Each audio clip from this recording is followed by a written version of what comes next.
So we were just talking about innocence. Can I talk about it? Sure. And I said to this young man here, you know that little noise, that squeal you make? And what did you say? Yes. And I said, you only share that squeal with me and your other mom? And he said, well, I actually share it with a couple friends too. And I talked about how these little moments of vulnerability we share with people when we feel what? Safe? Comfortable? And then I said, you know what I feel like it is? I feel like it's that little squeal. Can you do it for us?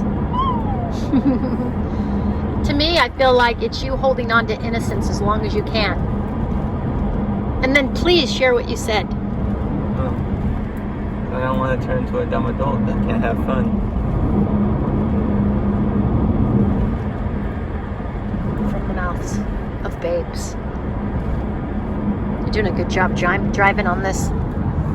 Practicing driving on the Columbia Gorge. Do you think I'm one of those dumb adults that doesn't know how to have fun? No. What kind of an adult do you think I am? One that does what you want to do. When you want, because you know that's what you want. Do you know that that's my definition of abundance? Being able to do what I want to do when I want to do it? No, but now I do.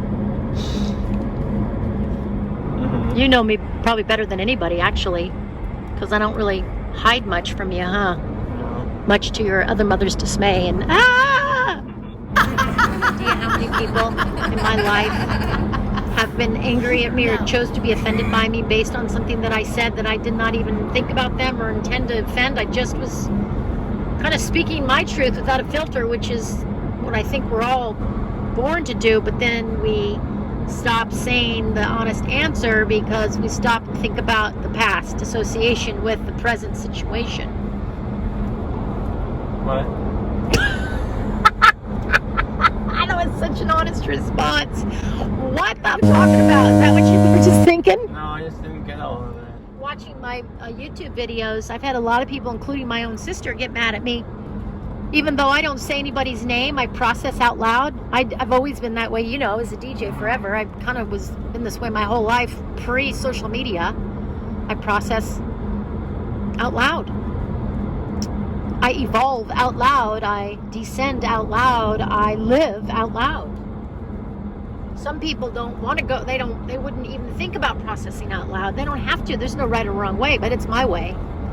So it's kind of my art form too. Sometimes I'll put pictures and talk underneath them, kind of like this video I'll be doing. So they knew I was talking about them, and they got very angry and charged, or what's referred to as triggered, because they thought I was wrong about my assessment. Now, I come to find out that later I wasn't talking about them, but they were associated with the story and the event, and they just chose to take it personally. What do you think that's about? Well, maybe they're already like mad about something, and then they're just looking for something else to be mad about. Because if it's Can you speak up? Well, it's something that they may have been mad about already, and then we're just looking for something else to be mad about. So if someone chooses to be offended by something you say and you truly did not intend to say it about them, and or what if you even did? Let's change the scenario. What if I did talk about a situation in my words, talking about my story, but I didn't say anyone's name, but they happened to be watching and they knew I was talking about them? So what? No one else knows but you. So what do you think that's about? Because one person said, I don't want you broadcasting this to the world. And I'm like, no one knows who you are but you and me. Just happens to be in a public medium, but nobody knows. Yeah. It's like movies where they change the names to protect the innocent. Every modality of a story is based on someone's experience. It's my story. The Bible is a bunch of stories. People are going to agree or disagree, but they're those people's recollection of what happened at that time for them, yes?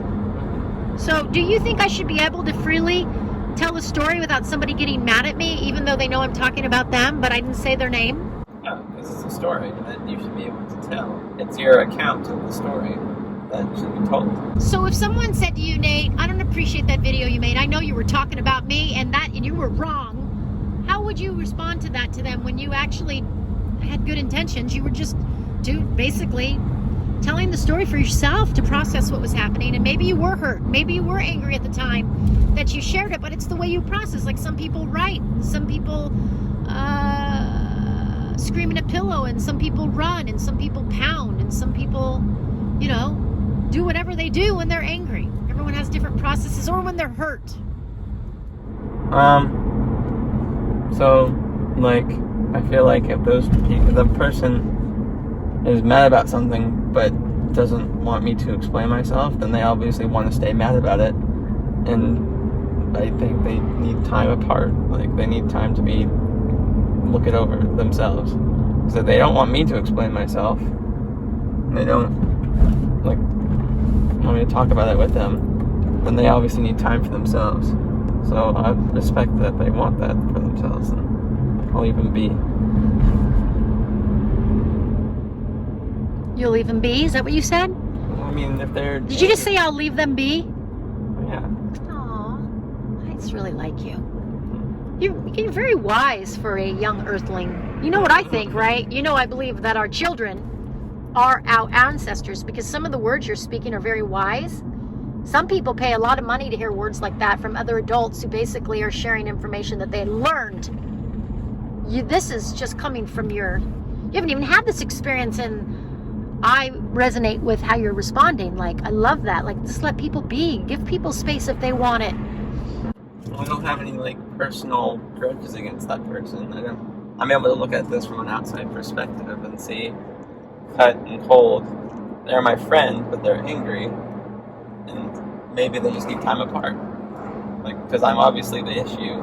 I guess from their perspective, I'm the issue. And for me to explain myself would apparently make it worse for them. So, just don't interfere anymore. And apparently I already have. Would you be okay if I paid you instead of a life coach? I think we should start paying younger people like you to speak from an innocent place that isn't yet conditioned and buried, and their heart buried with lies and hurt, trauma and wounds. This is like you're 16 and the words you're speaking, other people pay big money for. I get it for free because I get to hang out with you. Well, I like you and I appreciate you letting me ask you questions on a social media platform. You're okay if I use this on my page, my YouTube page, to share with other people what's possible? That I feel like we choose and sabotage ourselves by telling stories. I've even had people say to me, there is no story. Well, yes, there is. There's always a story if it's coming out of your mouth and it has a bunch of words with a sentence at the end or a period at the end. Isn't that a story? Yeah. Through silence. Sometimes when you give people space, guess what? What do you think they do with that silence? Take it as aggression. They put you into a story that's already there. So now you're the enemy. Like you said before, that was already there. Now I'm just in your picture.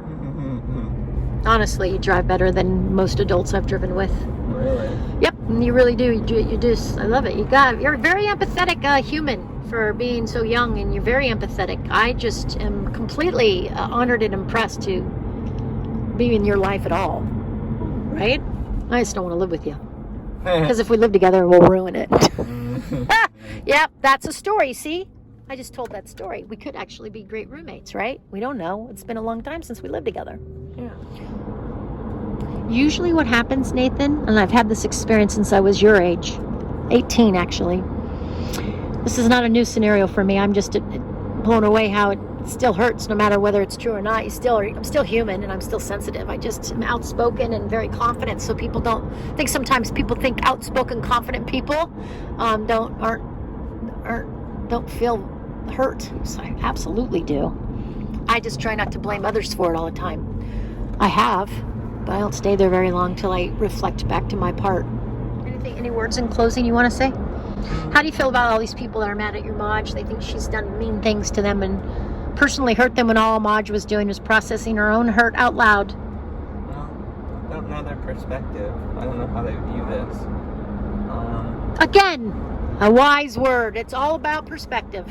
Yeah. From their perspective, they probably think that they're right to be mad at you. I don't know, like, how they view this. So, yeah. If they're mad, they're mad. That's just how it's gonna be, I guess, until it isn't. You know, I really think you should have your own YouTube channel and give advice to your friends. It's very wise advice, my friend. And I love this. Literally, Nathan George. Do you have any idea the wisdom that you possess? Nope. And again, humble servant. A humble servant. A humble servant makes the most effective teacher and facilitator. Humble. Being humble.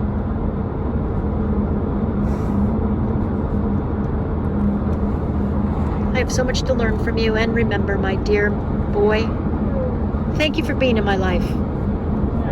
Yeah? Mm-hmm. Okay, thanks for being born. Yay. Yay. Can I call the page Wisdom Driving by Nate? Sure. Drive by Wisdom. How about that? Let's Yeah. what are we gonna call it? Drive by Wisdom? Yeah. You like that? On the road over. Will you do it if I open a channel for you and make videos? Sure. Yeah? Yeah. I can teach you how to post them and everything. Well, I don't need, like, you can post them. I'm not. Alright, I'll just do a subtext on my page. My page is called Maji Magical. Yeah, Did you know that? No. Guess what my friend named me? I'm saying it. Magical. So M-A-J-I capital small C-A-L. Magical. What do you think about that name you gave me? I like that. Do you know where I got the name Maji? It's Mom and then Gina. And do you remember who gave it to me? I felt like you, like, started it and I went with it. You were the first person to write it down, and you didn't write it down the way that I thought it should be written down. Do you know that I've officially changed my name from Gina to Maji? You did? Mm-hmm. Oh. Yeah. Oh. That's cool. One of my friends said, Ginger, he calls me Ginger, and G. A lot of people call me G. Have you ever noticed that? A lot of my friends have just called me G, which I'm fine with. He says, I liked Maji, but I really liked Gina. And I go, well, now you got the opportunity to practice what happens when your friend splits.